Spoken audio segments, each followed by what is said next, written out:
అదేదో ఊరి నుండి మహాశిల్పి వచ్చాడు.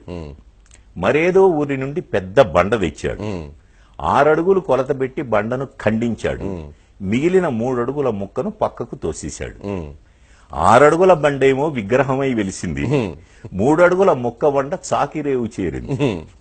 కంపు కంపు మనసులన్నీ దేవుని ఎదుట నిలిచాయి. కంపు కొట్టే బట్టలన్నీ బండ చుట్టూ పేరాయి. గొంతెమ్మ కోర్కెల గొంతులన్నీ తీర్థంతో తడిశాయి. మురికి మరకల బట్టలన్నీ నీటిలో ములిగాయి.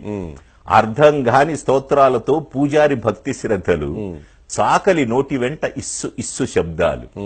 శఠగోపం పవిత్రంగా ప్రతి తలను తాకుతోంది. పవిత్రతకై ప్రతి బట్ట బండను బాదుతోంది. కడకు గుడి నుండి మనసులన్నీ కంపుతోనే వెళ్ళాయి. రేవు నుండి బట్టలన్నీ ఇంపుగా వెళ్ళాయి. గుడిలోని దేవుడా, రేవులోని బండ, ఎవరు దేవుడు ఎవరు బండ?